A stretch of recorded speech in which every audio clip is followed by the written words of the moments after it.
Stream.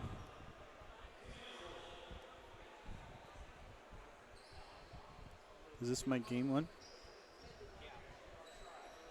This should be.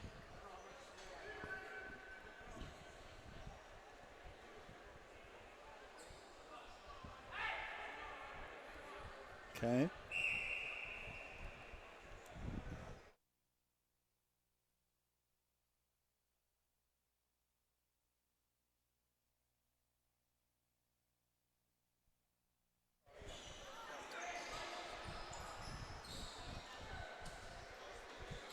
Ladies and gentlemen, we do apologize for some issues getting this one underway.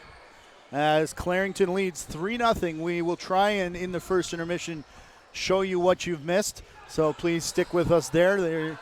Our graphics are correct.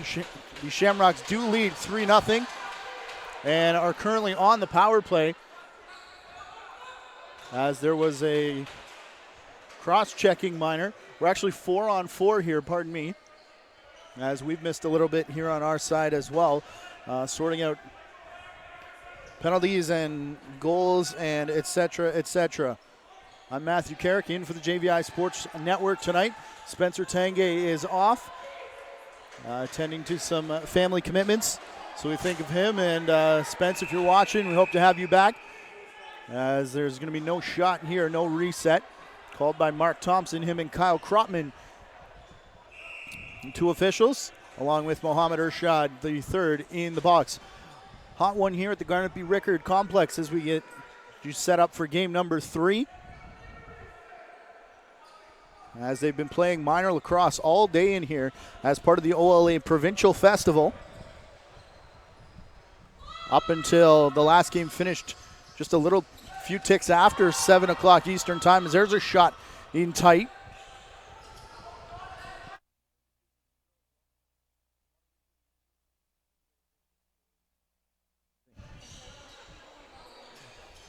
As the Shamrocks on the power play here for the next 37 seconds.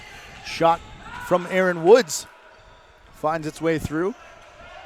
Andrew Chenier in net for the Wilmot Wild. He's played almost the entire series so far, save for about half a period at the end of game number 1, and when Shiraga came in, as DeVitt comes down in on Stephen Walsh. Walsh, has played all 120 minutes, as we're about to go back 5-on-5. Osborne to the cutter in front. Osborne will chase the loose ball though and shove there into the net. And it's just a crease violation, as Jordan Dayball was there playing the body a little bit. Worth noting that Tyler Farquharson is serving game number 2 of 4 of his suspension, picked up in game number 1 of this series. Andrew Coughlin grabbed a 2-game suspension in game number 2 as a result of his 5-minute fighting major, his second ejection in as many games here in the series. He's serving 1 of 2 here this evening. Just outside of 9 minutes left to go in period number 1. As we said, 3-0 the score in favor of Clarington. They bring it up over center on the stick of Jake Kelly. Kelly flips to Osborne now up top. Played back over, under 10 on the shot clock as it comes through. Back for Aaron Woods, and that one's going to skip past him, past Trevor Kennedy as well, and all the way down to Walsh, who did come out of the cage to flip it down into the wild zone in the corner. And we will get a reset.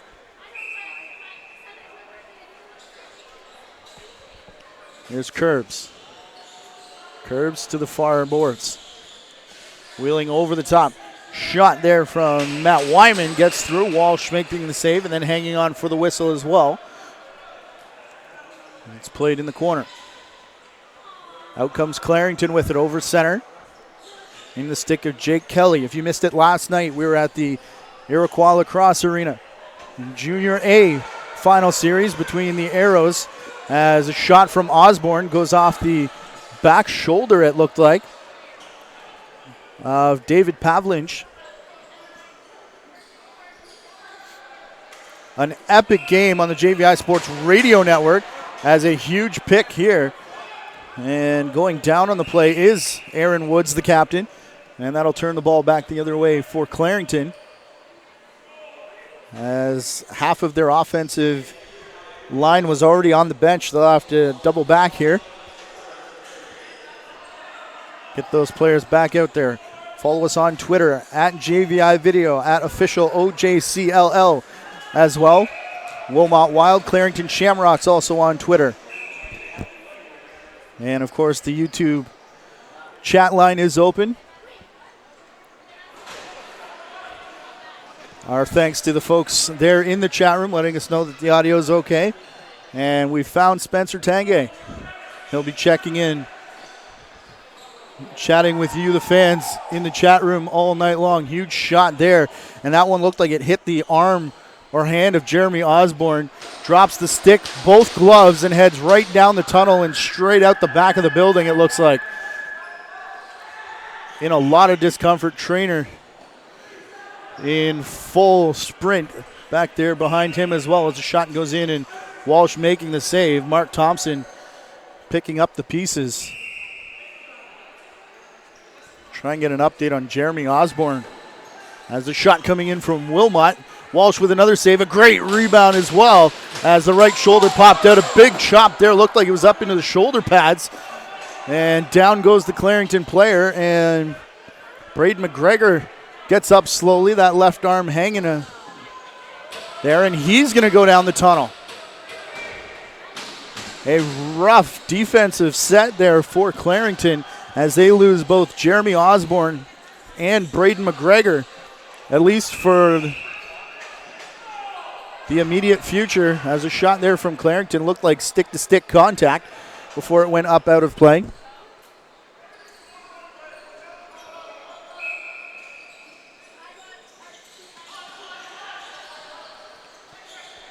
But it is awarded back to Clarington. They go to Liam Osborne, the only Osborne left on the floor at this point, who wheels around to check, takes the shot well wide. He is our player to watch. If you caught our intro, along with Ryan Maximic of the Wilmot Wild, number 22 in navy blue, as Wilmot wearing the blue jerseys with white trim going left to right. Under 6 minutes to play here in period number 1. Here's Nagy dancing around outside. Now looking for the pick. It does arrive. Nagy into the middle. Walks through. Shot a little bit late there as he was off axis on his wrong side of the floor. Rebound picked up by Wilmot after the save from Walsh. It is a reset, though, as they play to the far side. Luke Finoro getting it down low. A big chop there, and both officials' arms go up. And it looks like Clarington's going to head to the box here with 5:28 left in period number 1. Garnet B. Rickard Recreation Complex. Series will shift back again Sunday. Note the time change. The first game of the series, that will be 7 p.m. as we look at the slash there up into the helmet area and heading off. Ryan Laidler. 2 minutes for slashing, I believe, was the call.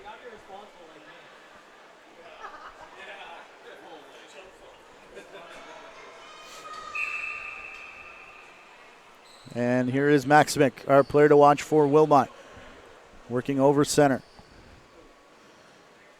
Getting the righties in first. Now the left side. Just one to touch it. Still down on the corner. Maximic and Nagy setting the picks in front. Pass up top was momentarily bobbled. Maximic plays the shot off the boards. Takes a quick shot that went wide, though, and maybe a good thing for Clarington, as that looked like Walsh wasn't over in time. Brady Monroe beats the first one, and now he's going to pull out as the second arrives. Again, JVI Sports Radio Network. If you visit our website, jvisportsnetwork.com, the radio link is in the top right hand of our homepage. As Osborne beats the double team, goes to the cage, takes the shot, and the save made by Chenier. And there's a big oil slick down there now, and coming in after everything looked like it was decided is Mark Forster. And I thought Forster was getting the penalty, but it looks like it's going back the way of Clarington. a roughing call. Something must have happened on the ground there. Osborne fell to start that, and it looked like they slipped in the oil slick that was left over, but it is a roughing minor, which means we're playing 5-on-3 in favor of Wilmot for the next minute. Maximic up top again. To Curbs. They get it down low looking for Nagy. Trying to find the cutting Maximic. Tipped off his stick. Kept alive though. Here's Curbs. The shot off the throat guard of Walsh, it looked like, as it bounces down in. And he's going to fix things. And a miscommunication here for the Wild as somebody headed off to the bench. And that opened it up for Riley McKinnon. Short-handed breakaways have been the story in this series in the first two games, especially for Clarington. As this shot off the glass played by Nagy, they'll get a reset out of it as they'll change things up to get, it looks like, Winston Brown on the floor here. He'll go immediately to top spot as the ball goes low. Walsh there to make the save, and there's 10 seconds remaining in the first minor penalty. Laidler standing in the box. Mohamed Urshad about ready to open the cage, and there he goes. And it is now a 5-on-4 power play advantage. Shot clock turned off here as the double team arrives, looking for the ball out of Aaron Woods. And as it's touched up by Wilmot, we'll get a slashing call here against Liam DeWitt. And a wipe down. I imagine that's going to happen a lot here today. If you missed our opener, we're well into the 30s. Heat advisory for the majority of the GTA. And they've been threatening thunder showers all day, which have yet to develop. But pair that with the minor games that took place most of the afternoon here, and it is a big, hot, sweaty mess that they're trying to play in. We'll look back at the stats from game number one. Well, we have a wipe down break here, and it was all Clarington in this building. 9-2 was the final. 4 goals from Liam Osborne. You can see Matt Holliday with 3 assists, and just Curbs and Verutis on the side of Wilmot in that one, as we saw both goaltenders for Wilmot, and Walsh was real solid along with his defensive line in front of him to take an early 1-0 lead in the series. And, of course, it went 2-0 from out in Wilmot. That game last Sunday. They've been off for the rest of the week, though.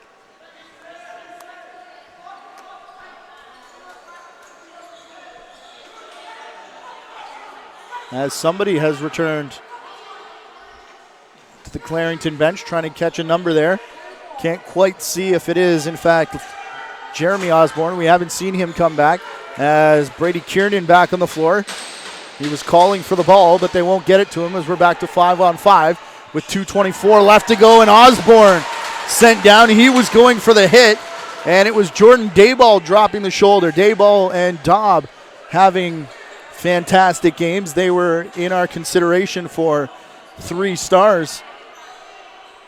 As the shot clock now turns off on the Wilmot side of the ball. Crashing into the double team. Losing it momentarily was Hayden Berger, who now ducks down. His contact coming. Looked like he may have towed the line there on the far side from Mark Thompson, so he didn't catch the call. But Walsh makes the save anyways, as kept alive here by by Paul Legacy of Clarington. As Woods will now get to Osborne. 10 on the shot clock. 13 left in the power play. Osborne taking top spot. Passing back for Woods here. Woods winding and firing. That's actually Braden McGregor. Good to see him back on the floor as we saw him go off with what looked like a hurt shoulder. And we are back to 5-on-5 lacrosse as DeWitt steps out of the box. 1:13 left here in period number 1. Still just 3-0. And, of course, since we've fixed our technical issues here, nothing has happened. Reminder to tweet us your 3 stars at JVI Video throughout this game. If you are tuning in live, the great live feature here on the YouTube JVI Sports Network YouTube channel. You can join us in the chat room if you feel like giving us your thoughts there as well.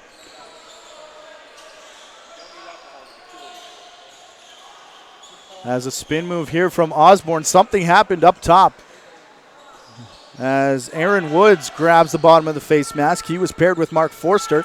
Woods will stay on though. Osborne, the quick release shot, matched up with DeVitt again. It was Daub who got that assignment in game number 2 as they now go back to DeVitt. Osborne renews his battle, or Forster rather, as Forster and Woods again on each other. Meanwhile, it's Nagy down this side, accepting the shovel pass from DeVitt. A wild shot that goes wide, skips off the dasher on the Clarington bench right at the door and comes back into play, but not enough time for the Wild to do anything with it. But as was the case in game number 1, the first period is all Clarington.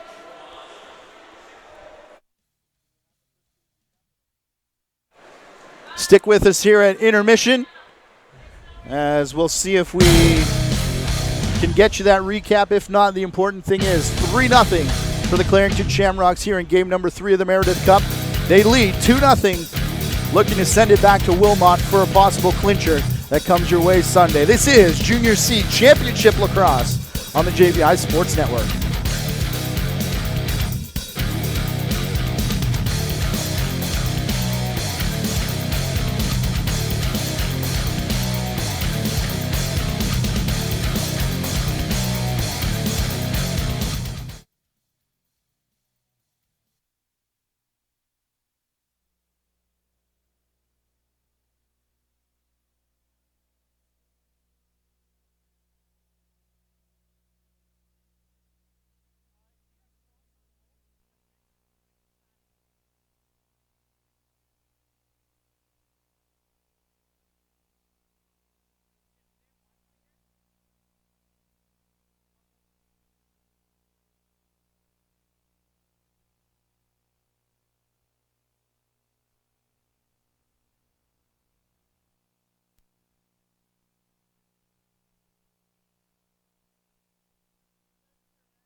Back live inside the Garnet B. Rickard Recreational Complex here in Clarington, Ontario, just down the street from Bowmanville, as we fly over top of the GTA here on the JVI Sports Network. I am Matthew Carrick inside one more time for the network here today as we bring you game number 3 of the Meredith Cup. 3-0 for Clarington after one period of play, as we're getting you set up for the middle frame here. Our players to watch if you miss it off the top. We will start from the Wilmot Wild, and both myself and Spencer said we were looking for a little bit more from Ryan Maximic and see what he's done through the playoffs so far in 11 games, 46 points, 22 goals, and 24 assists as the captain of the Wilmot Wild. He is one of the largest players on the floor. One of the smaller ones, however, is the assistant captain of the Shamrocks, Liam Osborne, number 2, 10 goals and 18 assists, or pardon me, 10 games, 18 goals and 18 assists so far in the playoffs for him. One of the smaller players on the floor, but he definitely plays a lot bigger. We've seen him on the rag team as well so far in this one. As we check out the starting goaltenders, we've already seen them for one period, but it was a decent period eventually for Andrew Chenier. Settled in after the first about 4 minutes when they got their 3-0 lead, did the Shamrocks, as he's faced 9 shots so far, 6 saves in that first period. A perfect 11-11 for Stephen Walsh, as he has played all 120 minutes so far in the game.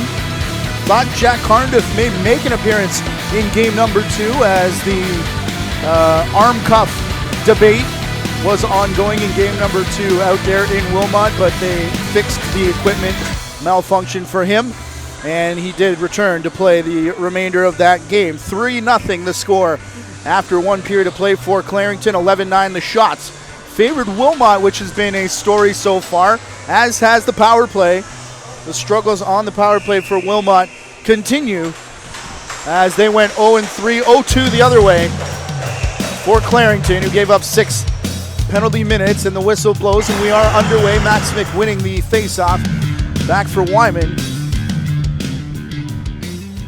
and Wilmot will get first possession here as we are underway in period number 2. Wilmot now running right to left on your screen, as that one pops out of the stick of Braden Curbs on his way to the net, looking for the rebound here in at the half boards. Curbs is able to drag it out, but seems like every time a Wilmot player decides they want to go for a run, they're just harassed by a number of white jerseys worn by the hometown Shamrocks here in this one. Those green numbers.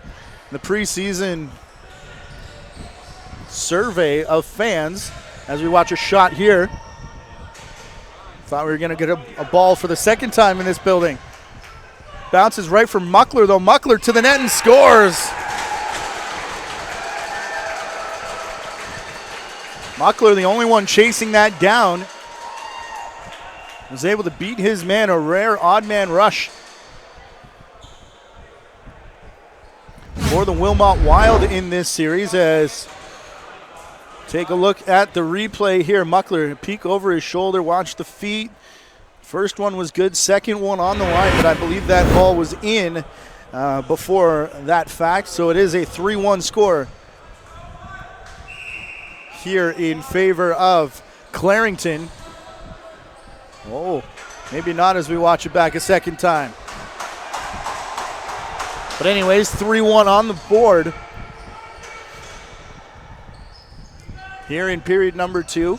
Wilmot looking for the fast start here in the middle frame. We'll be up in Orangeville tomorrow on the radio side of things. Download the Mixlr app, M-I-X-L-R, from the App Store.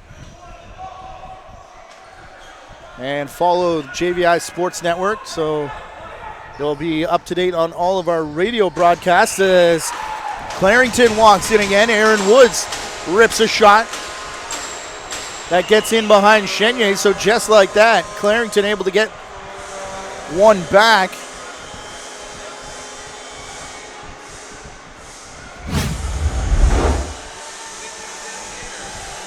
Has great vision here from Houston with only Dayball back. Damian Dewberry, I think, was the other man on the crease. A bit tough to tell from that angle. But they were strong on the near side on that defensive set. And Aaron Woods taking advantage to make it 4-1 now for Clarington. Muckler has it in his stick. Froze just long enough to get the restart on the whistle. Feeding it through, looking for Luke Finoro. That radio game, to put a cap on that, is in the Junior A Ontario Finals series. What an epic match we had last night at the ILA. Six Nations Arrows dropping game number 1 as the Orangeville Northmen came from behind to lead that series 1-0, going back to the Bunny Barn. And here at the Garnet B. Rickard, Woods has another.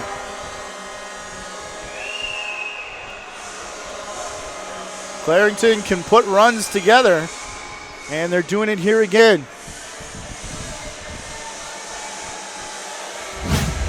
From Liam Osborne and Brady Kiernan, it looks like. Looked like it was going to be a pick and roll, but Woods just stands back, lets the rip go, and it's in behind Chenier.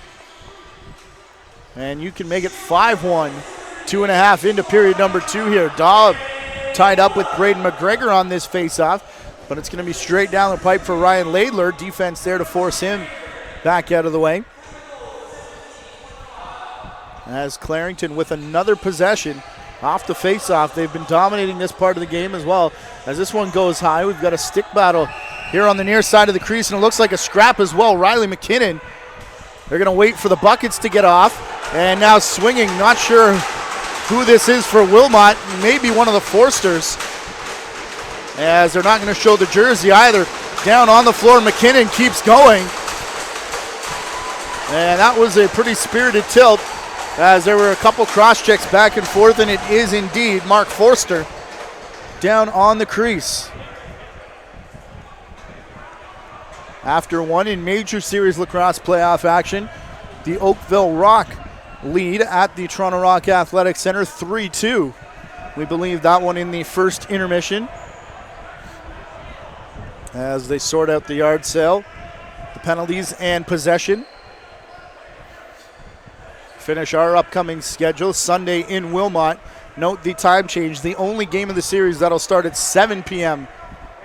Subscribe to us on YouTube. Keep your eye on the right-hand side of the screen to watch the beginning of this scrap. This was already a couple whacks in, as looks like McKinnon ready to go, and watch Forster here. A very nice scrap, as Borat would say, between McKinnon and Mark Forster. Good eyes, Spencer. He got noticed that one long before we did. Sounds like we're trying to listen to the conversation in the timekeeper's box right in front of us. We are in the Ontario Junior C Division. Carlos Ibanez watching on YouTube, along with a number of others who we thank you for your time. Follow us on Twitter, of course, at JVI Video. Use the hashtag Meredith Cup, at official OJCLL and Wilmot Wild. And knew it was coming out eventually, almost Chicago Shamrocks, but it is Clarington Shamrocks. Also on Twitter, as are a number of the players and personnel of those teams. This pass looking through to the cutter. Goes Aaron in the corner. Just as we said, 5 in a game for fighting. Straight up for both Riley McKinnon and Mark Forster. Two big parts of both of those teams, especially Forster, that big body down by the crease. As DeWitt up over center. He's going to flip off for Finoro here. Finoro into the crease, and Winston Brown had actually circled the cage there. Went untouched as the pass went through. Shot goes in, and Walsh able to make the save. as they play back here. And the stick of Braden Gray, who sends it to the far side with Osborne. He turns on the Jets, off the crossbar, heads up into the crowd. That one hits a stanchion before finding some of the fans here. There are empty seats, but there's a lot of fans watching out in the air-conditioned lounge area in on the foyer as one skips up out of play and called by Kyle Kropman that it was off a Clarington player. As heads up on the bench, Brady Kiernan for the second time went to slam his stick. The trainer was right there. He had to double clutch. As Wyman sends it over, we've got a fallen Wild player, Maximic, down in front, and he has a word for Mark Thompson. As these two teams were voted best jerseys in Junior C, Mark Thompson was up for best hair in the Ontario Lacrosse officials ranks. Not sure if he won that or not, but anyways, Brady Kiernan around the corner. 2 on the shot clock, fires it over top of Chenier off the back glass. He drops back down. And Muckler will be in for the reset. 5-1 Clarington over the Wilmot Wild. 5 minutes gone here is Winston Brown over the top. His sidearm shot hit off a body. As racing down the near side, Braden Gray. We said Liam Osborne may be the smallest player out there. I stand corrected. It could be Hayden Berger as he now matches up with Gray down in that corner. It's going to be a nice recovery by Trevor Kennedy, though, keeping it alive. Quickly up to Aaron Woods, who sends it far side. Back up top here, a shot that sails high from Kiernan, and we'll see if he does some stick work there as Muckler getting cleared out of the way as he had some words for Kiernan. Kyle Kropman right there as Muckler will head off, and number of people on the Clarington bench had something to say for Muckler as he went by, including a member of the coaching staff. Here's Curbs looking for the feed on the crease to Maximic, and he couldn't handle as it rolls wide into the corner here, brought out by Matt Wyman. Gets to the crease, but no further. As it'll be reset here by Clarington.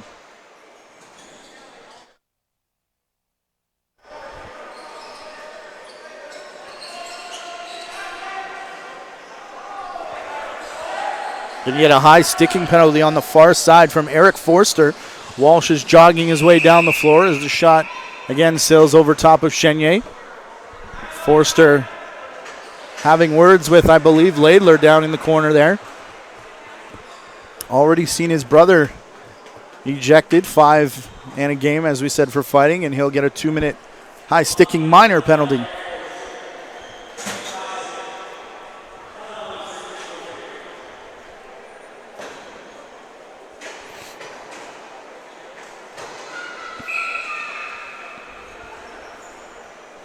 Hidden ball play up top. Woods has it, though. Passes off to his left as the righties get the cycle going. Osborne back down. Osborne will take the shot. Looks 5-hole. Return shot. It opens up after slamming off the pads. And Osborne has the power play goal in 18 seconds. And Aaron Woods continues to rack up points here in this game. We've got him now for 3, but it could be a few more than that.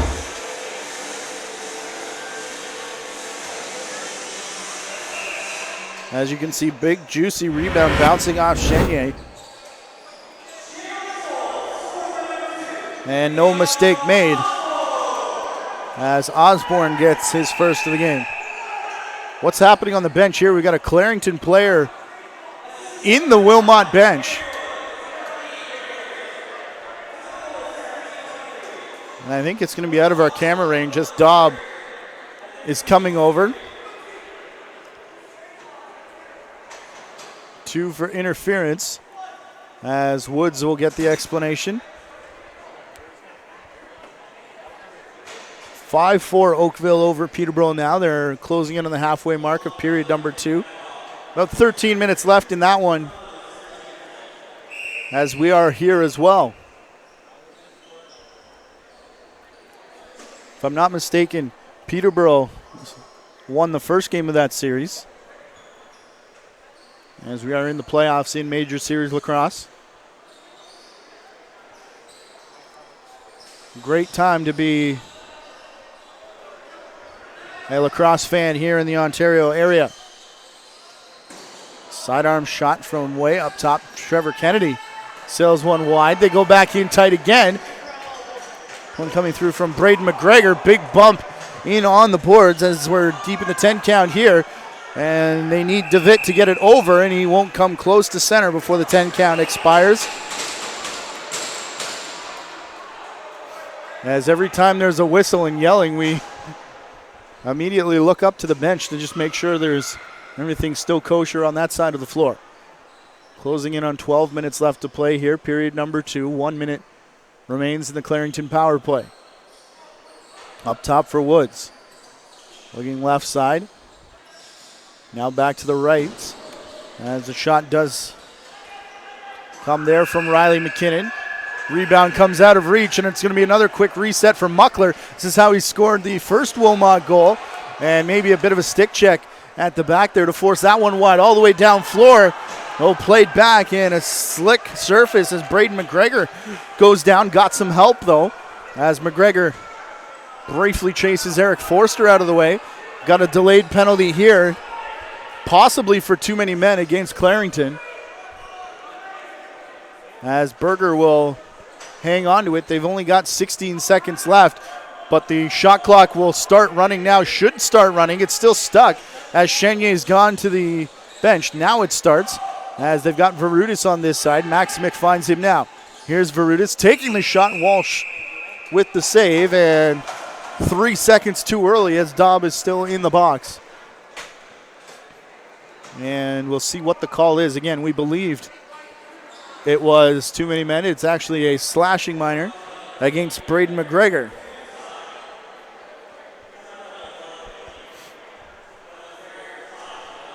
So again, in 3 seconds, Ben Daub will be released from the penalty box.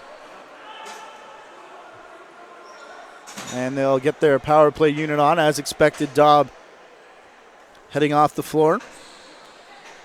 As the 5-man set gets ready here, Maximic to the far side, return back for Varutis. His shot well wide off the glass and stopped in his tracks, but then one leaks out in behind, and they find Brody Monroe. Monroe down the floor, shot. Chenier made most of the save, but the rest goes through his legs, and arms thrown in the air by the coaching staff of Wilmot.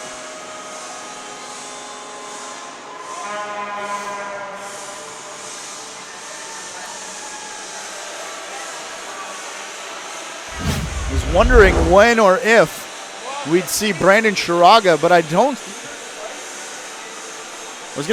see him on the bench, but he's opening the offensive door here in this period as we get another look at the goal that makes it 7-1 here for Clarington.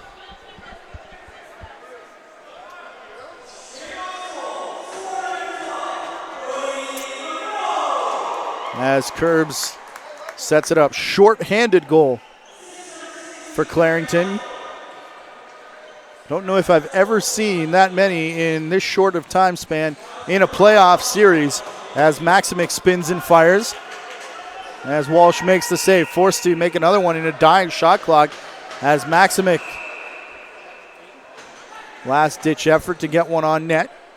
Wyman off the bench, has to climb the ladder to pick up that one. It's going to go to Curbs, who rips a shot in on Walsh, makes the save, and corrals the rebound. Directing traffic, Brody Monroe, the most recent goal scorer here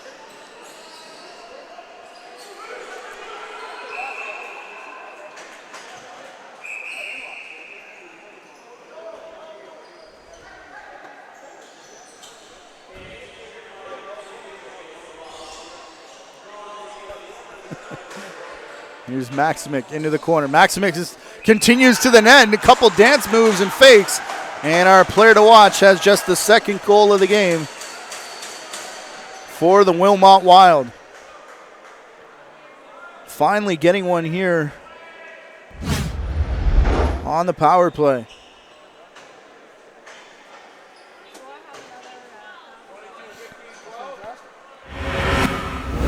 Assist to Tyler Nagy and Winston Brown as we see the finish there.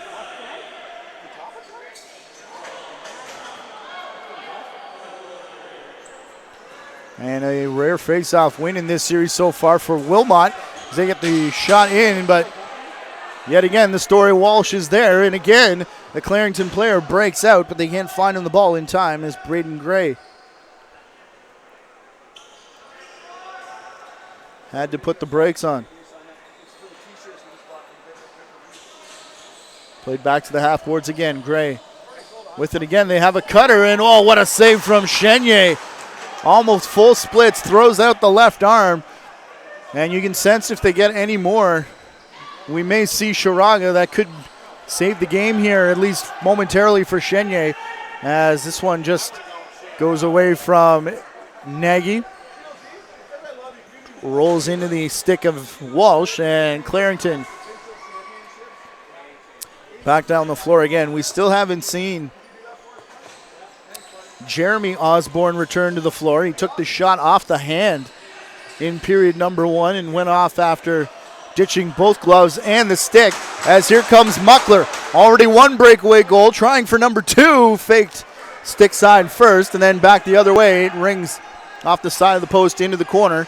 First one there, though, was Aaron Woods as Clarington brings it back. Woods continues all the way to the net. Top corner over the shoulder of Chenier. And it's another goal for the Shamrocks, pardon me.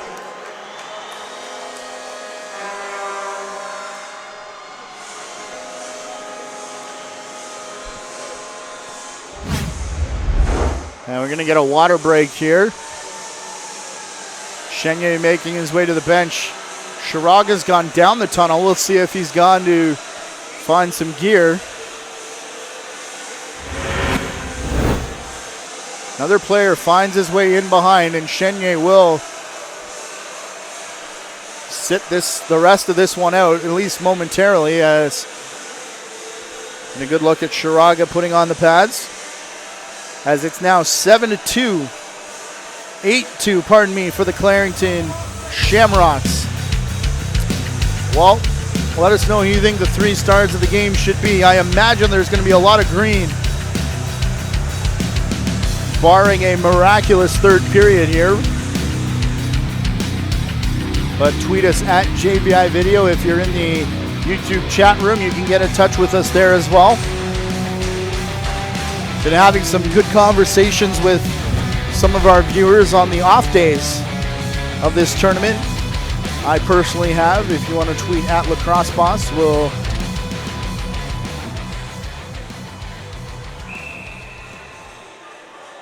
get involved in the conversation, and wherever else we are for that matter. Again, up in Orangeville tomorrow night, radio side.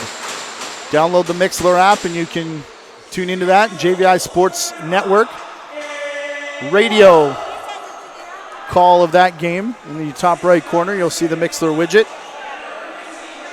As we have a delayed penalty coming here to the Shamrocks. And Sharaga out to the bench. Berger will take it up top and fire well wide. A high sticking penalty to someone who's gone to the Clarington bench.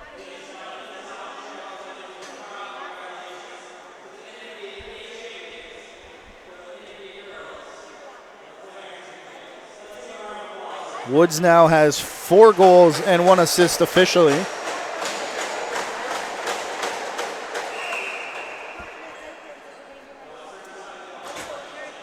As he may be on that list.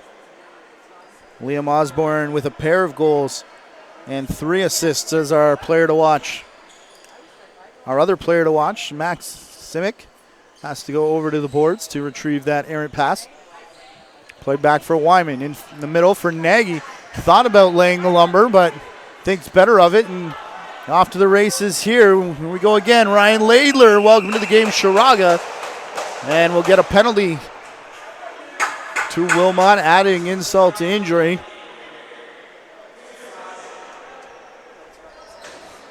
As it looks like Braden Curbs will jog his way off here. 8-2 in favor of Clarington. 4-on-4 for the next minute and a half. As it's passed to the far side.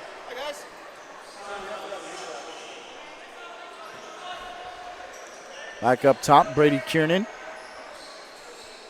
Kiernan shoved aside as he passes for Woods. Looking for Liam Osborne, who had picked Forster out of the way. And this one bouncing around tight to the crease, a little too tight for the liking of Mark Thompson. This one will be jogged up over center. Here's DeVitt for Maximic again. Maximic as they go lefty strong. Maximic's shot may have clipped a piece of the leg of Paul Legacy. Nagy chases it all the way back down the floor. 4 in his shot clock as he's going to have to release one here, and he'll just dump it into the corner as everyone else had turned hard right to get to that Wilmot bench. 30 seconds left in 4-on-4 as Braden Monroe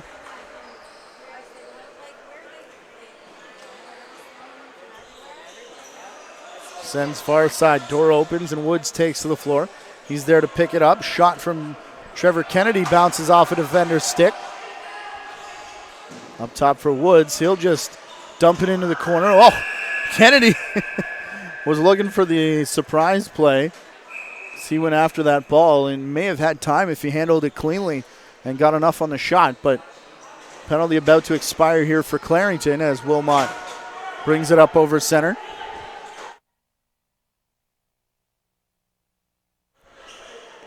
And the shot clock turns off as Wilmot has it. Berger dances inside the blue line now. Backs away as Finoro has possession.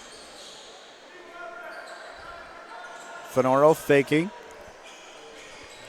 Playing it back now as they'll just hang on and wait for Braden Curbs to make his way back onto the floor. He is back now. Shot clock starts running as we're 5-on-5. Big slash battle here on this side, and did that go in? Bit of a late call as Finoro went through. That's a pretty goal. We're all trying to figure out if that went in. Kropman was trying to figure out how that got shot. We were paying attention down here as shooting around the screen. That one gets in behind Walsh.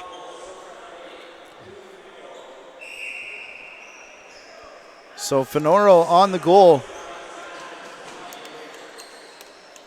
And I believe Maximic picks up his second point of the game, if we heard that correctly. He's got the ball now. Will pass off to the front door. Comes back for Wyman. Pick and roll. They go to the crease and looked like a crease violation against Varutis, but Shamrock's player is going to be called for being on the back, and it will be Wilmot ball. No penalty, just minor interference here. As we bring you game number 3 of the Meredith Cup on the JVI Sports Network. Brown ripping that shot in, and we've got extra curriculars off to the left of Walsh. That started through the majority of that possession. As I think it's Ryan Laidler coming over for Clarington. And Braden Curbs here for Wilmot. He'll take a seat in front of us. Well, Curbs, and it's actually Jeremy Osborne. Keep your eyes kind of middle, top of the screen there in the corner. Whistle goes right about here. And then 1 more, 2 more, 3 more, 4, and all hands on deck now from the officiating crew. Sounds like 2 and 2.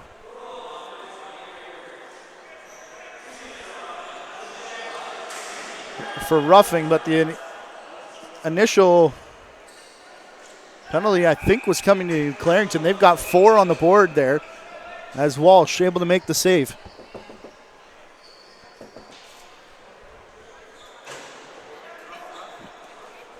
So 4 for roughing on the side of Osborne and 2 for Braden Curbs as we get confirmation. As Jake Kelly will put it into the corner here. Wheeling out as Kelly picked away 2 wild players. That opened the door there for, I believe that was Matt Holliday.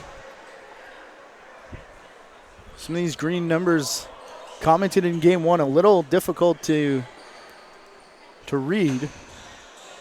Just the font selection, but sidearm shot from outside. From Brody Muckler, goes off the backboards all the way down the floor. The Clarington bench started counting down. Woo! As this one's close to the shot clock, Berger let it rip off the defender's stick. That was going well wide and nearly put it on net. Played back up top though, as pressure coming here from Damian Dewberry. He couldn't steal it away from Braden Monroe. Monroe heading off here. Osborne in past everybody. Save from Shiraga. Rebound pops out. The only person that saw it was in a white jersey who gets a shot. And then dropped in behind the play was Osborne again. Pardon me, Osborne in the box there. So I believe that was Brady Kiernan, the 10, as opposed to the 16 that we thought was 18. This is Kiernan up top, flipping to Woods as Kiernan will go off for the change. Coming back for Trevor Kennedy. First penalty has expired as Curbs is back on. Curbs immediately after the ball carrier as Kennedy goes down. They are able to strip the ball away. Nice pickup in stride from Dewberry. Out the front door, here's Nagy. And maybe 1 or 2 fakes too many as Nagy ran himself out of space. That's turned into an easy save for Walsh. This one tipped off the stick of Braden McGregor. Going into the corner, chased down by Wilmot though. And we hit the 2-minute warning here in period number 2. 8-3 the score in favor of Clarington. A game very reminiscent of game number 1, which happened in this building. Game number 2, an entertaining affair out in Wilmot. We're hoping for the same on Sunday. We're hoping for an entertaining third period here before that happens, though. Maximic off the big hit in the corner. Steals the ball away. Nagy down past the goal line. It'll eventually find its way back up for Maximic again. Down low for Verutis, the quick stick, and the goal. Maximic gets another assist here as he's slowly putting up the points. Not a whole lot in the goal department here for Wilmot, but it's just brought out of the corner. And they'll go around the horn. Maximic looking like he's going to go there too.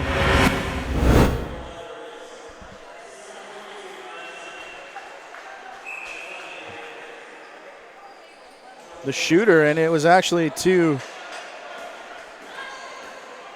Verutis. Looked like they were going to go to Wyman,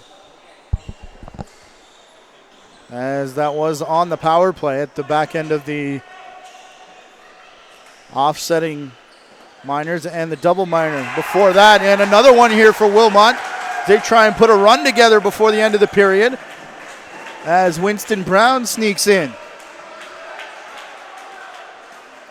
And now look at the life over on that Wilmot bench, as it was doom and gloom there for a little bit as the shot comes through. A lot of attention paid on that left side of Walsh. There were a couple players there. And high fives and smacks on the back.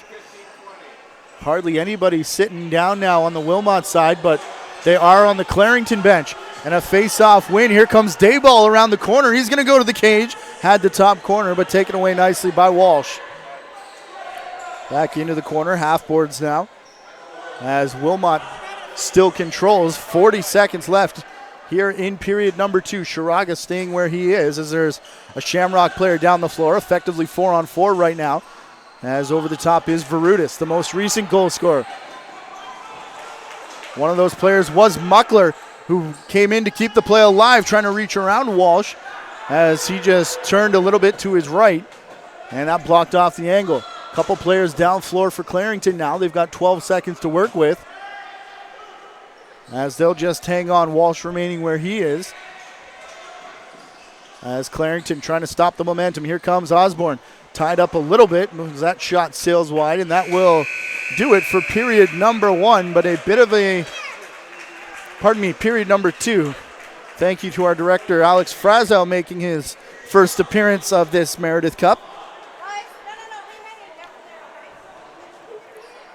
But a great end to the period. We've seen signs of life from this Wilmot team. Very few and far between in terms of momentum shifts. But they have momentum here as we head to period number 3. Still Clarington on top though, 8-5 for the Shamrocks as we head to the final 20 minutes. Can Wilmot make it a 2-1 series, or will they face elimination heading home on Sunday? We'll find out in 20 minutes time. It is the Meredith Cup on the JVI Sports Network.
Back inside the Garnet B. Rickard Arena here in Clarington, Ontario, but in about a week and a half's time, our focus will shift to Orangeville, the site of the 2016 Founders Cup.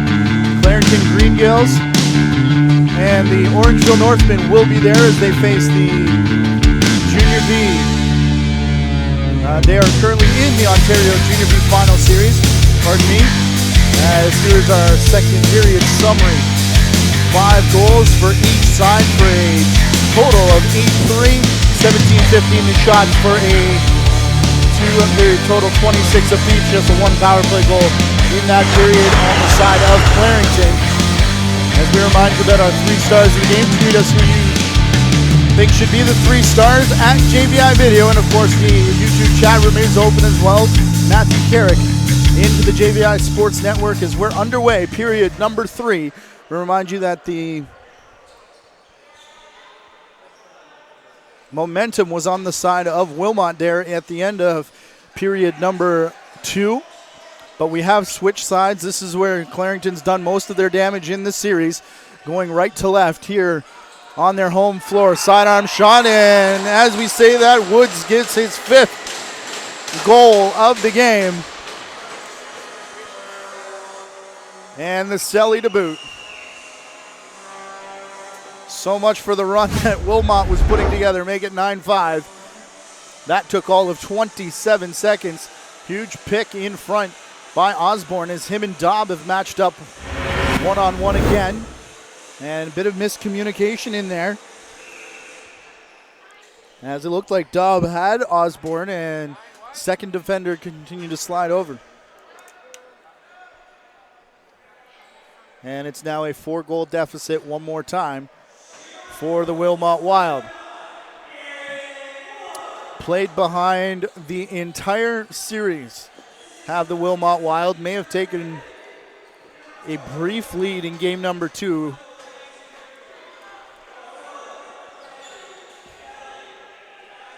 But this has been all Clarington since the opening faceoff.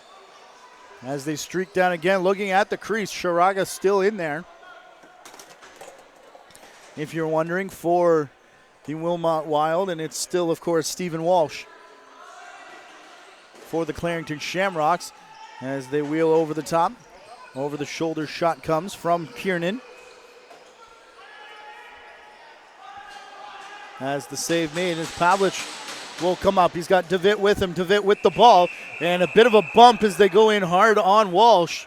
And the trail official, Thompson, has a penalty to the Shamrocks player who can't believe it, looks skyward and puts his head in his hands. As is that Kiernan. 4-minute minor, double minor from behind. As Mark Thompson was all over that. Made the long sprint to make sure everybody knew what was up too. So early goal here in the period, and we're going to get a wipe down here in the crease. As the bench is in the ear of Mark Thompson. Now Aaron Woods comes over to do the same. Game number 2, Clarington Shamrox 7-6, a much closer game out in Wilmot as Chenier played the entire one. 4 points for Varutis and Tyler Nagy. However, it was a 5-point effort from Holiday as just a little too much from Clarington. Wilmot tried to come back in periods 2 and 3, but another late start comes back to haunt them again in this series. And again, down 3-0 in this one early. They've been playing catch-up the whole time. It's now 9-5. As the shot comes in, a couple big whacks in there from Ryan Laidler, it looked like. Reminder that Riley McKinnon and Mark Forster have been ejected from the game. 5 in a game for fighting for both of them. And just as Varutis took that shot, he was filled in.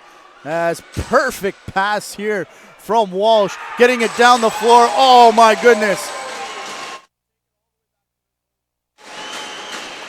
You will not see a better breakout pass than the one that Stephen Walsh just threw as it goes over top of the defender, picked up down the floor, and I believe that's McGregor, the beneficiary. He gives props to the first man. Watch this pass here over the defender.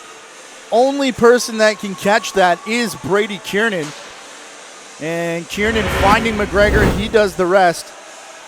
And Wilmot has called a timeout, and I'm kind of glad I'm on this side of the floor and not over on that bench, because it is not good times over there as they're now down by 5. Another short-handed goal in this series. This time from McGregor.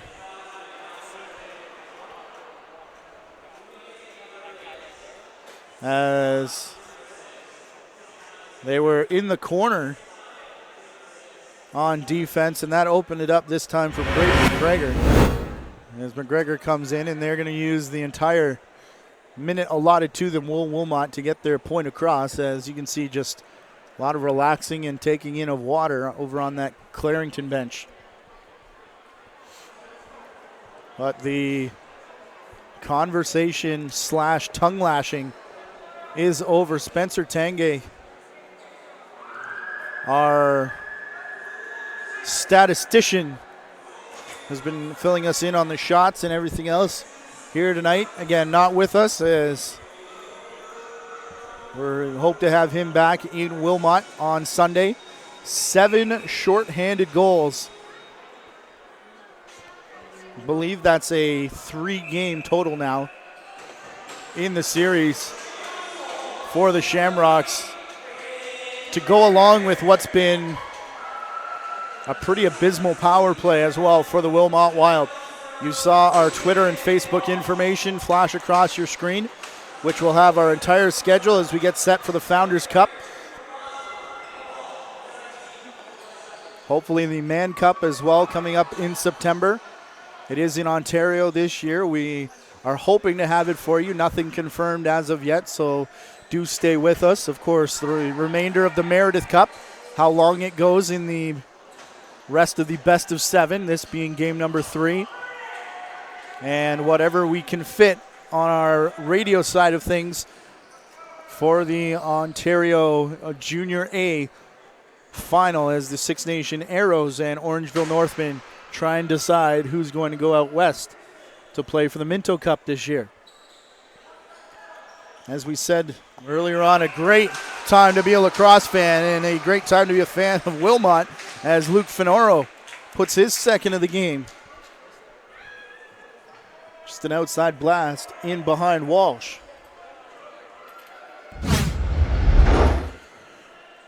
It's like Tyler Nagy and Hayden Berger picking up assists here on this goal. Is not a ton of room to shoot through or at.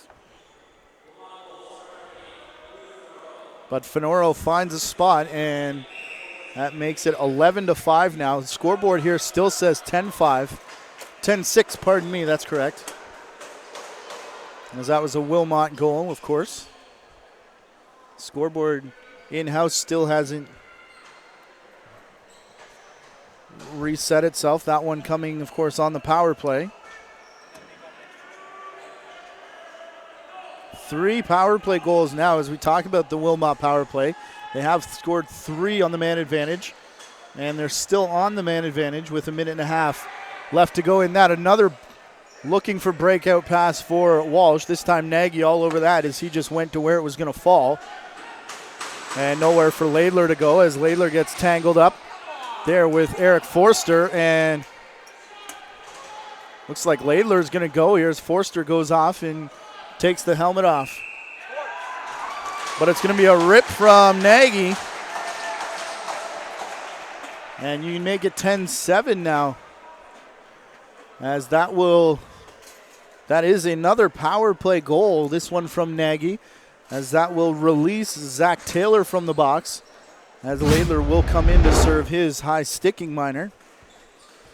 And watch all the room and time that Nagy gets here. That was about 4 side steps to his right.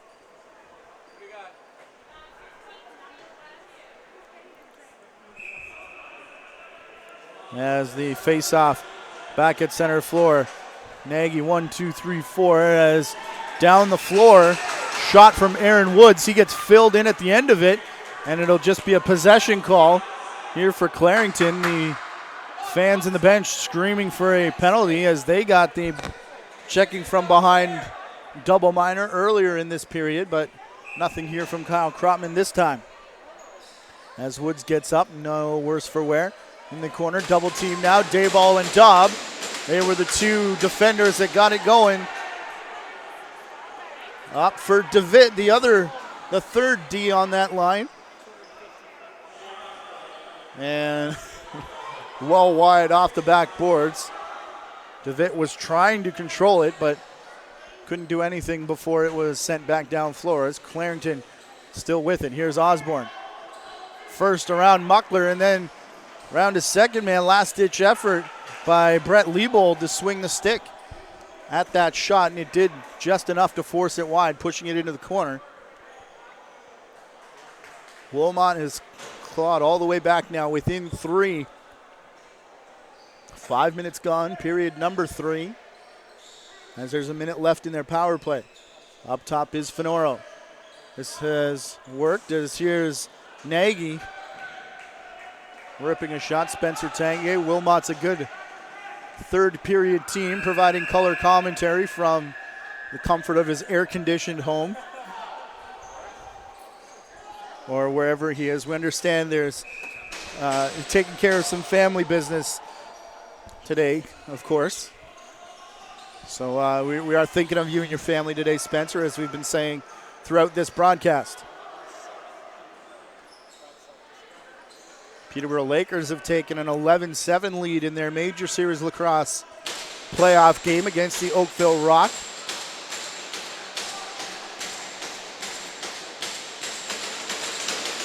As that one just starting period number 3, we believe. We'll try and confirm that for you. As we're going to get a holding call here to Wilmot as the sticks bang on the bench of Clarington. Woods working into the net. Sharaga does the pirouette. He's got the ball. And it will be 4-on-4 lacrosse for 3 seconds. As Woods was tied up there, and Sharaga, I think, calling for either water or equipment, as Walsh has already been at the bench, as it's going to be Liam DeVitt.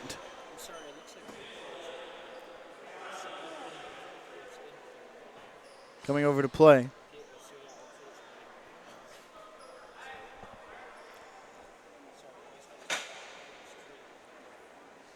Our out-of-town scoreboard was incorrect. It is 11-7 for Oakville, just starting period number 3. That part we had right.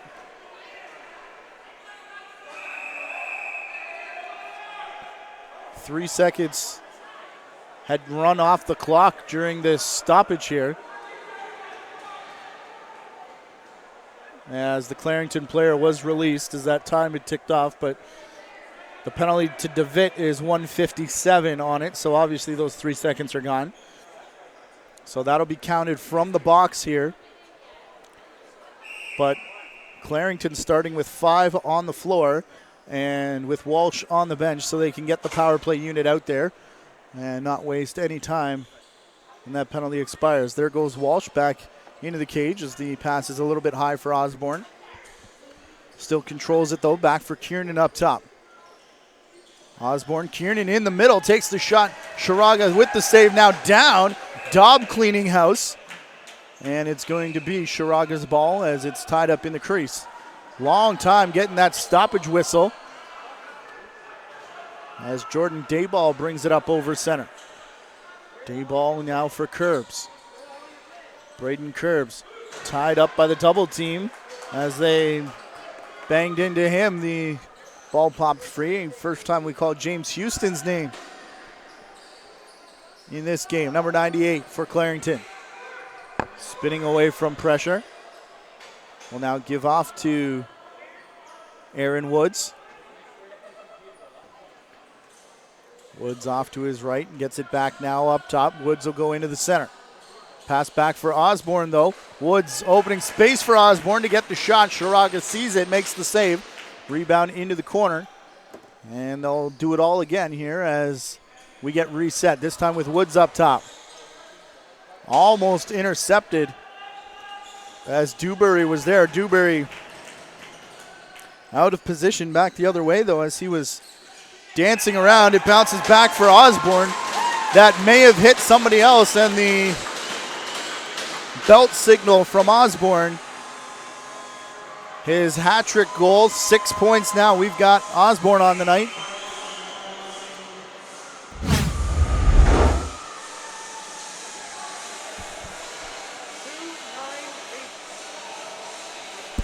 As Aaron Woods continues his fantastic night.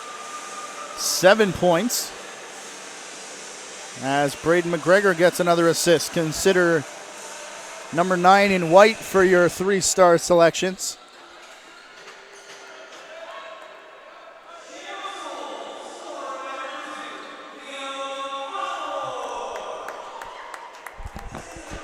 With 7 goals on the board now for Wilmot. There may be a bit of blue on that side, but we'll see how you, the fans, vote.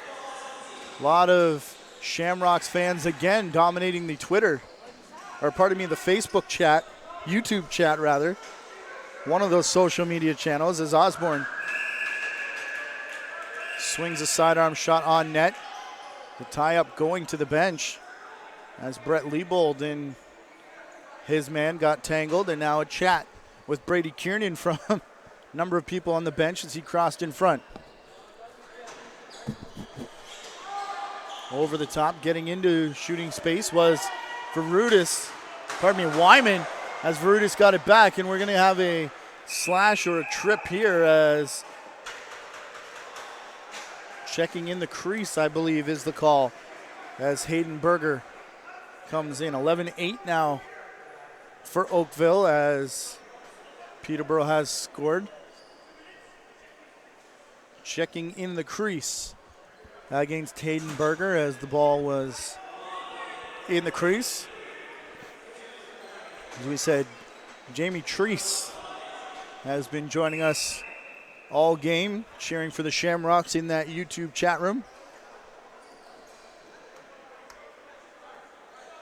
It was dominated by Shamrock fans in game number 2 as well when we were up in Wilmot. No real surprise there, but Wilmot fans, you got to make some noise here. What a goal for Woods. Get the socks out, ladies and gentlemen. That's number 6, and that may be the best one yet. Sharaga to his right actually moved the net. Not sure if he moved it off axis. And we got a hidden ball play here. Kropman not sure where it is. Definitely bounced up into the top corner. As they found it, we'll tell you where it's at. As it came out of the corner, and you can see there, landed in the right pad of Sharaga. Everyone was looking into the net to see where it was. Maybe find some Pokemon in there as well. Who knows?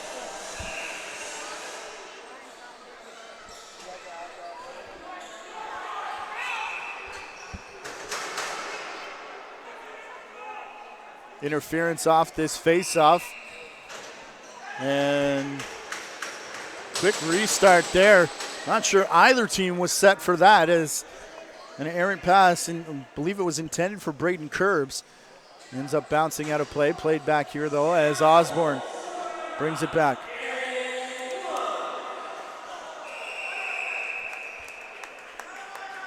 And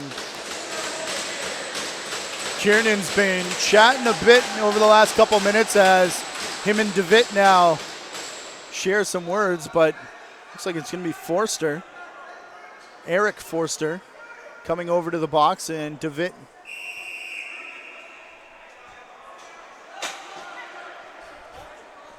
as the 10-minute warning has been given.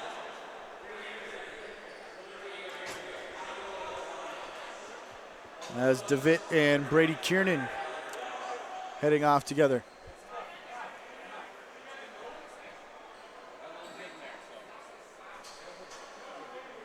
12-7 is the score. 10.5 minutes remaining here in period number 3 as the conversation continues right in front of us between DeWitt and Kiernan.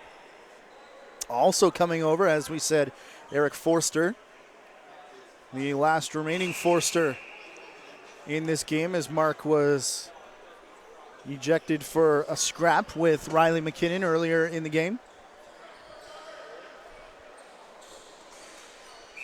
So it's a hold against Forster, who will now leave the box, as it's another power play goal here. Looks like for Woods, as Sherrod is called for a water break. Woods now with 7 in the game. As we were getting the penalty call, 2 minutes for holding against Forster. As Osborne brings it out of the corner, just straight up top. Straight shot, and Damian Dewberry's been doing a lot of running around.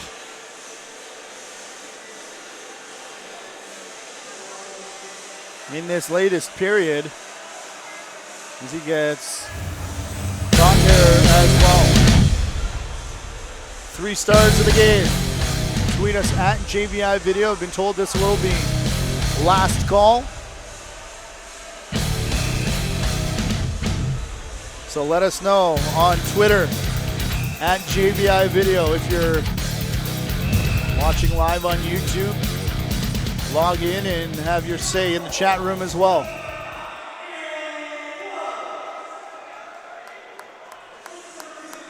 As we're back to live action.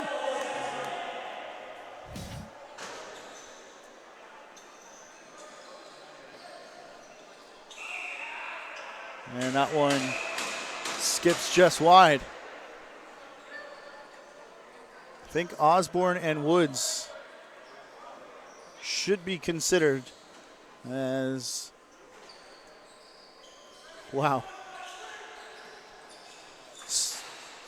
Stat Central Spencer Tanguay letting us know shots are now 12-5, make it 13, as that one rings hard off the face mask of Shiraga and gets checked on by Kyle Krotman. He says he's good. So here comes Woods looking to make it 14-4. Shots in the period favoring Clarington. Kept outside. Osborne takes a whack. Passing back for Woods. Now they work in the left side. Spinning away is Trevor Kennedy, as Kennedy has that roll away from him. In on Shiraga. Shiraga was all out of sorts. Probably should have scored on the first opportunity from Kennedy, but as it bounced back up top, Shiraga on his backside, way down and out.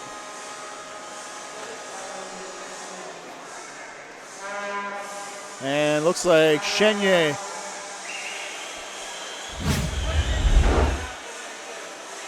will return to the cage, as the California kid looks like he's doing some tanning on the beach on this one.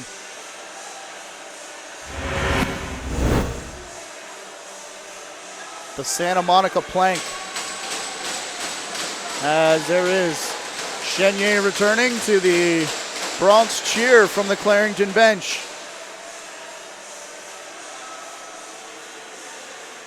Boy, oh boy.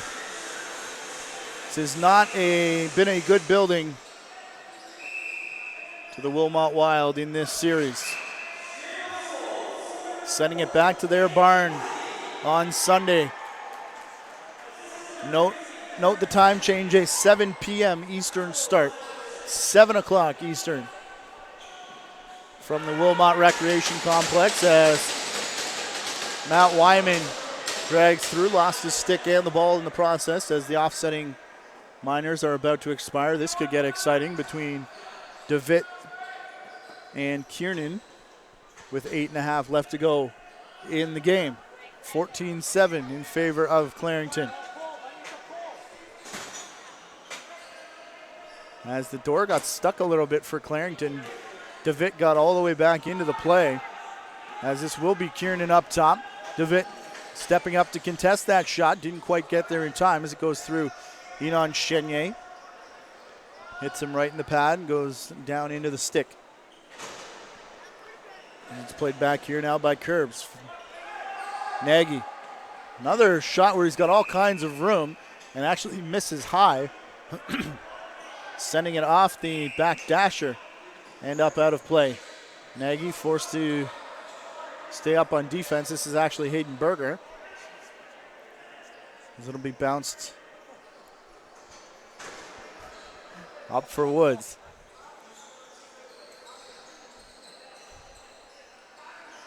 Sharaga surrendering 6 goals in his brief time in the net.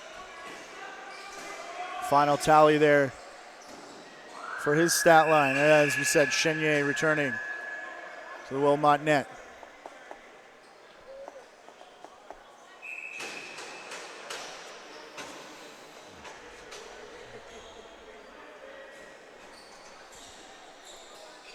Far boards, the number of players tied up, but they still get it through. It looked like it was intended for Curbs. But Wyman sneaks through as he's got a goal here. 8 goals for Wilmot, 7 different goal scorers now as Matt Wyman puts his name on that list. Watch Wyman sneak through here. He'll be number 23 coming in. As Curbs looks like he was tied up. Bit of a half step on Paul Legacy. And it's in the back of the net. Maximic, the face-off dot. He's going to win it, rolling it out to Wyman, who got dumped. And Curbs wide open on this side. Nobody sees him, as now they do, but the pass hooked a little bit at the top of the stick of Maximic. So Curbs has to play it on the bounce. Nagy over to join him. Maximic in the middle, as they work through on this side for Braden Curbs, and we got a penalty as he was cutting to the net. Under 7 minutes to play here. Wilmot back to the power play, where they've scored 4 power play goals in this game. Bit of a mini run put together at the end of that second period. They may have wanted the third to start right away, as in the first and the second, Clarington came out and scored in the first minute. But the best couple periods for Wilmot in this period were played in the Wilmot complex, as Nagy scores his second of the game with a couple assists as well, and immediately Walsh calling for the water break. As Nagy gets the 5th power play goal of the game.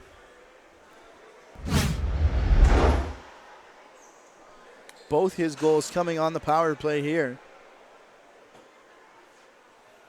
As Maximic has it up top, he'll add to his assist totals. As will, I believe that was Wyman over on the far side.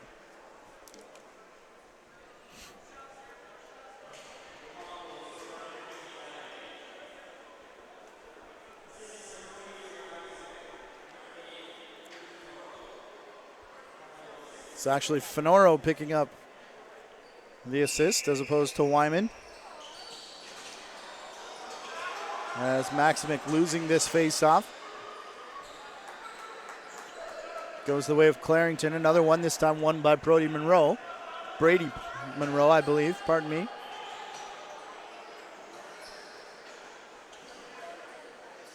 Played up by Braden McGregor. I believe Clarington has the award for the most number of players with a B in their name, as Braden McGregor. I thought it was McGregor, but Woods getting the majority of the fist bumps, as he may have 7 in this game. Let's check it out on replay. And that is indeed Woods' goal. Huge game for Aaron Woods. Give you 3 guesses who our player to watch is going to be on Sunday night, and who our first star of the game is going to be. Wilmot Wild Junior Lacrosse Club, a nice crowd on hand tonight. And it has been a good crowd, a loud crowd as well. Some of them still here, as that one gets rifled high into the crowd, just missing a few fans.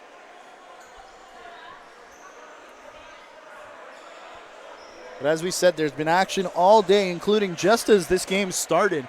There were more minor games over on pad 2 in behind us. The games on this pad here as filled in, falling over as the shot was taken was Tyler Verutis.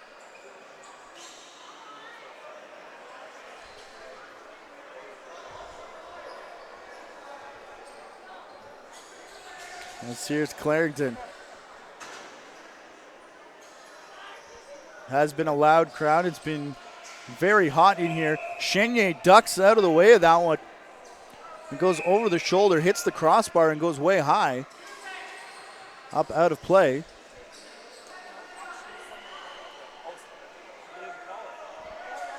As it's back on the near boards. We're going to get a high sticking call here as Kiernan is getting all kinds of worked over, and now an extra one from Forster. Those were the two that went off, and he got about 3 or 4 shots in, and he's going to get shown the gate here. As there's that crowd we were talking about, and the applause led by the bench as they can sense they're about to go up 3-0 in the Meredith Cup as we're in the final 5 minutes.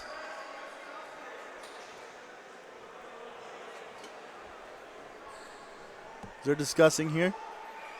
5 minutes for roughing is the call, and of course, as he would have to serve that penalty.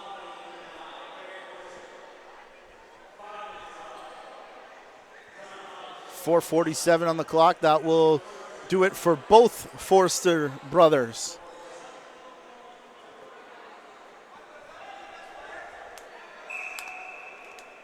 Again, if this is a 3-0 score, last year it was a series sweep. The Peterborough Lakers sweeping the Six Nations Warriors in 3 games. The first time this has been a best-of-7 series. Wilmot trying to buck that trend, stop that at 1 year. As Woods over for Osborne, looking 5-hole. Stick spun a little bit in the stick of Chenier. The ball doesn't find its way all the way through, as Liam DeVitt will bring it down the far side.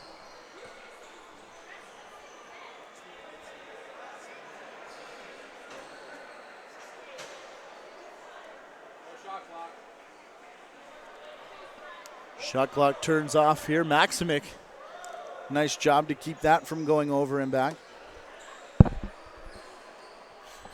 As Verutis to the far side. Dancing around over there is Finoro. He's got 2 goals. Could be on your 3 stars list. As here's Maximic. Maximic looking back here for Wyman. His shot well high off the glass. Finoro's going to wind and fire. As Walsh goes down low to meet that. First time in this series we're seeing Walsh in a white jersey.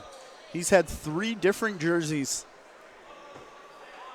An all-black version, which he wore in game number 1. Started that with game number 2 as well. And then, of course, was called for the Evan Kirk-like armpit flaps. As the shot comes from the far side from Kennedy. Hit Chenier before going out of bounds. Changed then to a black jersey with white armpits, and this is the first time we're seeing him in a white jersey with black armpits matching the rest of his teammates. We'll see what he comes out with. Maybe it'll be tie-dye on Sunday. Sidearm shot from Kiernan, who has been the focus of a lot of attention as we get more banging in on by the crease. As DeVitt down the far side, and Curbs setting the pick. Got drilled right in front of the benches. Trevor Kennedy's going to go here. Will probably be interference as we're in the final, almost in the final 2 minutes. Chenier to the bench, so the shot clock will tick down here, 5-on-5. Verutis to the far side, back for Curbs. Curbs stumbles a bit, then gets pushed down as he comes back to his regular side. And the ball handed over as we're going to get a wipe down. Oakville evening up their major series. 12-9 against Peterborough tonight at the Toronto Rock Athletic Center. That series now 1-1. Game 3 on Monday. As we may have that one for you on radio as well. Be sure to follow us at JVI Video. It is an off day for this Meredith Cup, as should we require a Game 5. I believe it's back here on Tuesday, if I'm not mistaken. Maximic at the face-off dot. Chenier will go to the bench as we are 4-on-4. Some shoving down by the crease. Extra attacker is on. And that's kind of the way this game has gone, as the pass immediately bounces off the bucket of Winston Brown. Maximic plays back for Curbs. His shot saved by Walsh. Bounces straight to Nagy, though, as Nagy will get it up to Curbs. Nagy down to the crease now as Curbs has it. They had to do the quick change to try and get Chenier back on. This one bouncing. It's going to get all the way through the crease. From our angle, wasn't sure what direction that was headed. This one skips in off the glass, and running into it is Brody Monroe. 15 seconds away from the final minute here of period number 3. And what would be a 3-0 Meredith Cup lead in a best-of-7 series. This one's going to be bombed down the floor with the shot clock running down. Chenier will come out again as Brett Liebold brings it up over center. As we're in the last 40 seconds here. Fed to the far side, up top for Finoro. Back they go again. Finoro straight down the middle, looking, it's bounces between the legs of Walsh. He wasn't sure where it was. Defenders come over to help out, as now Liebold will provide the forecheck. 15-9 is the score. This one launched down the floor into the corner. Big run for it, and a huge hit there into the boards, and right away Jordan Dayball walking off the floor. Trotman motioned him to the bench, to the box, as Kiernan is now in front of the Wilmot bench. He's having words.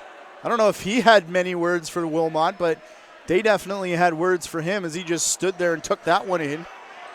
But this is a huge bolt. There was absolutely no intent to play this ball from Dayball.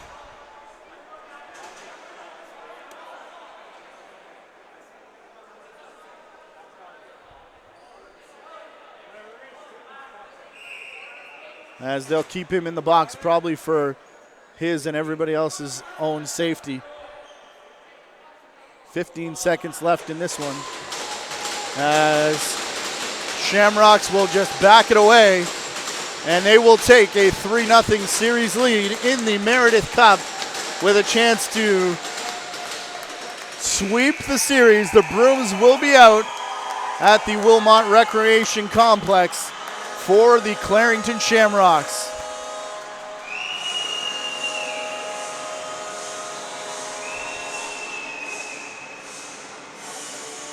It officially will go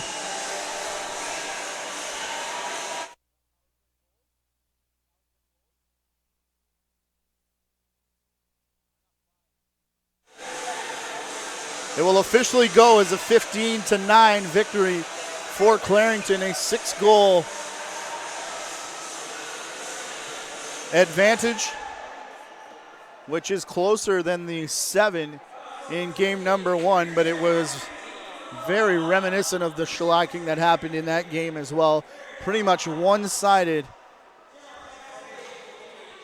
here in this one.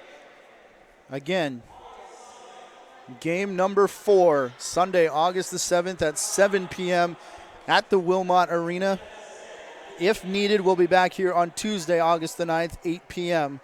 for game number 5 here at the Garnet B. Rickard Arena. Of course, join us tomorrow, radio side. Visit jvisportsnetwork.com. Top right corner of the screen, you'll find our Mixler widget. Plus, play on that, and you can listen to us bring you, hopefully live, call of the Orangeville Northmen Six Nation Arrows game number 2. 12-11 victory for Orangeville last night in a fantastic game, as we bring you into our post-game coverage here of game number 3 of the Meredith Cup. Our unofficial stats here in the booth: 7-4 in the period for Clarington, for a game total 15-9, 17-8 the shots. Also favored Clarington. They would have a 9-shot advantage, 43-34. 5-10 on the power play for Wilmot, as they've increased that stat, but they continue to let in shorthanded goals. Another 3 here on the evening, as Clarington ends up with 3 power play goals in their 15-9 victory. The series now sits 3-0 in favor of the Shamrocks, with a chance to clinch the Meredith Cup and sweep the Wilmot Wild in the Wilmot Arena again on Sunday evening. Note the chime change, 7 p.m. That takes us to our 3 stars of the game, as selected by you, the fans, and our JVI Sports Network crew. We start with a 3rd star. Some votes for Luke Finoro with 2 goals, 1 on the power play, a couple assists as well. He was in consideration, but we've gone with the double power play 3-assist performance of Tyler Nagy for the Wilmot Wild. That's about all the blue you're going to see here on this list of our 3 stars, as well as we turn our attention to the 2nd star, which was our player to watch as well. Number 2, the assistant captain, Liam Osborne. Pair of power play goals to go along with an even strength marker for the hat trick, and 4 assists on the evening for Liam Osborne. But the day belonged to the captain, number 9 of the Clarington Shamrocks, the 1st star, Aaron Woods, who comes away by our count with 7 goals, 1 on the power play, couple assists as well. Double-digit point night for Aaron Woods, as he has picked it up here in game number 3. We turn our attention now to game number 4, again Sunday night. Before we get there, Junior A lacrosse action on the JVI Sports Radio Network. Again, download the Mixlr app and search for the JVI Sports Network, and we will have that game for you tomorrow. You can get updates sent directly to your device, as we'll be live and when we schedule other events, including perhaps the major series game on Monday evening. That'll do it for our coverage here from the Garnet B. Rickard Arena in Clarington, Ontario. Our producer tonight has been Ryan Harkness. Our director, Alexander Frazow, back from vacation. He'll be with us the rest of the way. And on behalf of them and the rest of our JVI Sports Network crew, including Spencer Tanguay, who will return on Sunday, I am Matthew Carrick, as the Clarington Shamrocks go up 3-0. This has been the Meredith Cup on the JVI Sports Network. We will talk to you next time.